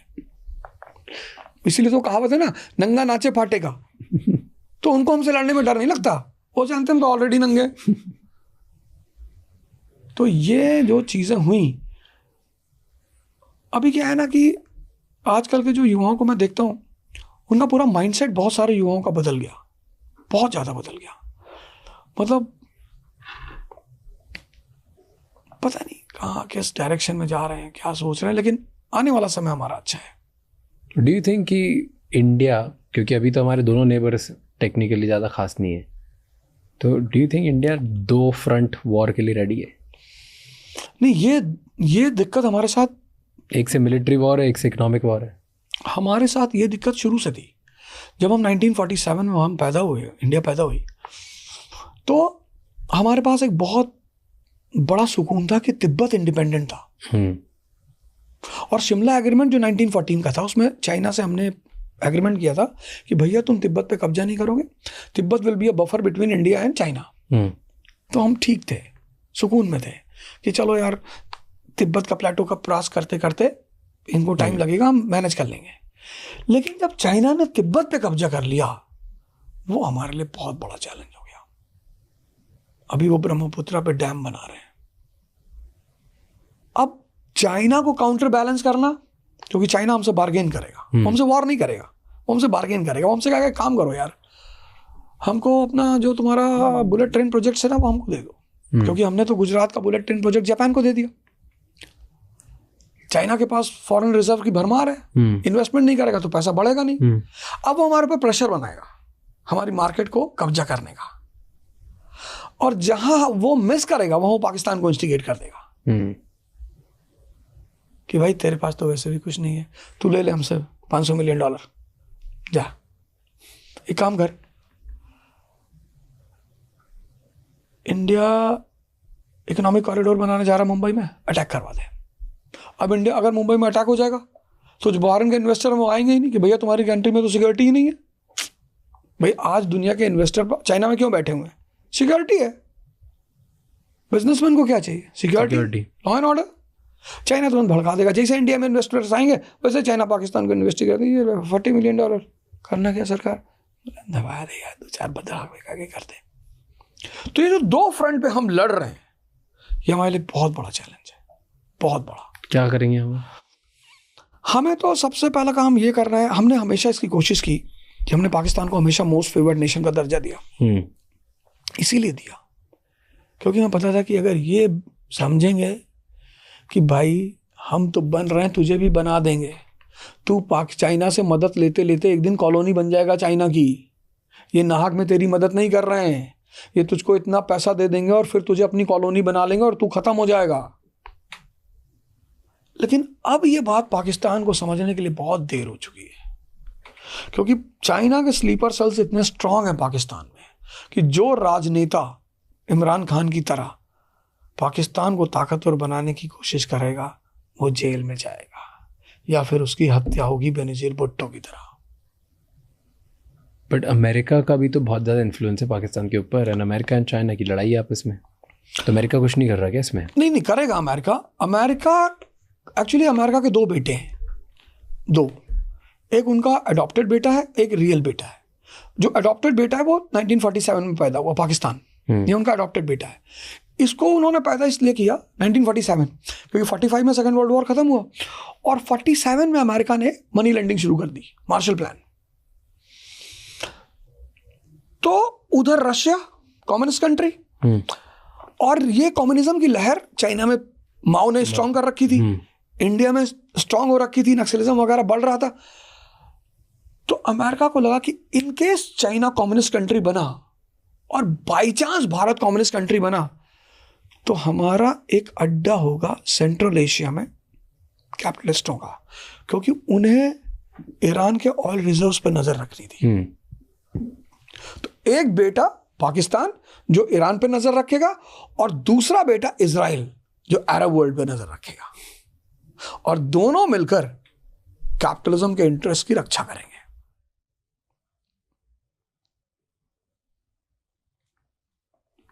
तो रियल बेटा इजराइल है, वो तो उन्होंने क्रिएट किया है ईस्टर्न क्वेश्चन के लिए। पर अब अमेरिका, पहले पाकिस्तान की बात करते हैं, तो अमेरिका का भी अडॉप्टेड बेटा है, इतना सारा पैसा फंसा हुआ है उनका पाकिस्तान में, इन्वेस्टमेंट फंसा हुआ है। तो फिर चाइना के कंट्रोल में आएगा, अमेरिका के कंट्रोल में आएगा? अब अगर थर्ड वर्ल्ड वॉर होता है जो कि लगभग चल ही रहा है, मुझे तो जब इंडिया पाकिस्तान वॉर शुरू हुआ तो मुझे लग गया कि हो गया भैया, पर पता नहीं कुछ, पर उसे होना है, destined. World war 3 I don't think होना है। अब इकोनॉमिकली पूरे वर्ल्ड बहुत ज्यादा इकोनॉमिक इंटरेस्ट अलाइंड है, तो ये नहीं हुआ। नहीं, मैं बताऊं उसकी वजह क्या है। चेंज ऑफ वर्ल्ड ऑर्डर हो जाएगा। नहीं, लिमिटेड वॉर होगा। लिमिटेड वॉर तो हो ही रहा है। हाँ, तो लिमिटेड वॉर होगा, छोटे छोटे पॉकेट्स में तो हो ही रहा है। हाँ, तो जो वॉर होंगे इससे डिस्ट्रक्शन होगा, तभी रिकंस्ट्रक्शन होगा और इकोनॉमी अलाइव होगी। तो वॉर तो होगा, हो सकता है एक छोटा सा वॉर 6-7 महीने का हमारा हो जाए पाकिस्तान के साथ, इट्स वेरी पॉसिबल, क्योंकि हम इंटरनल क्राइसिस में आए हैं, पाकिस्तान का बलूचिस्तान क्राइसिस है, तो दोनों का इंटरनल क्राइसिस अगर दूर करना है तो अपने पब्लिक को बाहर तो उलझाना पड़ेगा ही, तो वो वॉर हो सकता है, हम उस वॉर को खेल सकते हैं। और ऊपर लेवल पे कुछ भी सेटल हो सकता है, पब्लिक को कहाँ पता चलता है कि बड़े बड़े लोगों के बीच में क्या सेट हो गया, भाई अखंडानंद त्रिपाठी और सीएम के बीच क्या सेट हुआ, ये बाहर के लोगों को कहाँ पता होगा। तो पब्लिक कुछ भी कर सकती है। अब ये डिसाइड होने का समय आ गया कि रियल वर्ल्ड पावर कौन है। जैसे 1914 में समय आ गया था कि जर्मनी या ब्रिटेन, तो फर्स्ट वर्ल्ड वॉर हो गया। 1940 में समय आ गया था कि जापान या यूएस, तो सेकेंड वर्ल्ड वॉर हो गया। अब वो समय आ गया है कि चाइना या यूएस, जो जीतेगा, जो डोमिनेट करेगा, पाकिस्तान उसकी झोली में रहेगा। टेल मी, इंडिया का आज तक इंडिपेंडेंस से लेके अभी तक सबसे बड़ा जियोपॉलिटिकल ब्लंडर कौन सा लगता है आपको? सबसे बड़ा जियोपॉलिटिकल ब्लंडर, हालांकि मैं उसे ब्लंडर नहीं कहूंगा, जब तिब्बत पर कब्जा हुआ चाइना का, उस वक्त हमको प्रोटेस्ट करना चाहिए था बहुत स्ट्रांग तरीके से। That was a very big blunder done by Nehru government. हम तो हिंदी चीनी भाई भाई करते रहे, लेकिन भाई मेरा मकान थोड़ी कब्जा करेगा। अगर चाइना तिब्बत में नहीं बैठता तो आज जो हमारे ऊपर प्रेशर है उतना नहीं होता। और हमारे पास एग्रीमेंट था, शिमला एग्रीमेंट, हमने दलाई लामा को शेल्टर दे ही रखी थी। हम उसको स्ट्रांग प्रोटेस्ट करते, भयानक तरीके से प्रोटेस्ट करते कि साहब करना ही नहीं, मानना ही नहीं इस बात को। क्यों नहीं किया हमने? उसके पीछे कई सारी वजह थी। पहली वजह यह थी कि नेहरू जी को लगता था कि हम साथ में पैदा हुए हैं, तो infant nation and a nation in crisis avoid Wars, ये नेहरू जी की कैलकुलेशन थी कि इन्फेंट नेशंस, जो नेशंस पैदा होते हैं, वो वॉर को अवॉइड करते हैं, क्योंकि दोनों को अपनी एनर्जी को इन्वेस्ट करना होता है ग्रोथ एंड डेवलपमेंट। ट्रू। तो नेहरू जी को पता था कि भाई जैसे मैं अपने आय का 90% डेवलपमेंट में लगा रहा हूं, वैसे चाइना भी लगा रहा है, तो चाइना हम पे कभी हमला नहीं करेगा। पर 1962 में चाइना ने कर दिया। तो वो जो 90% डेवलपमेंट में जा रहा था, उसका 60% आर्म्स एंड एम्युनिशन में जाने लगा। तो जिस पेस से हमारी ग्रोथ हो रही थी, क्योंकि वेस्ट को पता था कि 1787 में अमेरिका पैदा हुआ और ये 1853 में जापान पे कब्जा कर लिया। वेस्ट के पास एक एग्जाम्पल बहुत बड़ा था कि अगर हमने इंडिया को डिस्टर्ब नहीं किया तो भाई साहब अगला अमेरिका एशिया में तैयार हो जाएगा। ह्यूमन रिसोर्स, नेचुरल रिसोर्स, और वेस्ट की सबसे बड़ी industry arms and ammunition industry. तो जैसे हमारा 60% उधर शिफ्ट हुआ, हमारी ग्रोथ अटक गई। चाइना की भी तो अटकी होनी चाहिए उस टाइम। चाइना भी थोड़ी ज्यादा कोई पावरफुल देश था। नहीं, चाइना के साथ मैंने कहा ना, सबसे बड़ी बात इंटरनल क्राइसिस खत्म हो गई थी। हमारे पास तो इंटरनल चैलेंजेस थे ना, हम दो साइड से लड़ रहे थे। हम दो साइड से लड़ रहे थे। Well, perfect sir, thank you so much. मजा आ गया बात करके। थैंक यू बहुत फॉर मजा आया। आंसरिंग सारे क्वेश्चन।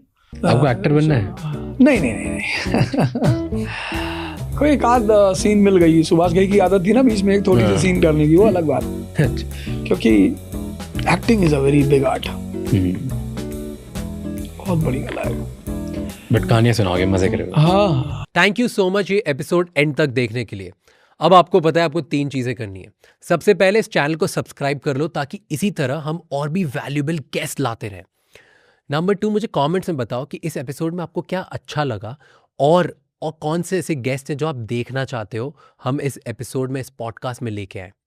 एंड ये एपिसोड किसी एक इंसान के साथ ज़रूर शेयर करना जिसको अपनी लाइफ में इससे कुछ बेटर चेंज करने का मौका मिलेगा, क्योंकि एक conversation can change someone's life. I will see you next time. Until then, keep figuring out.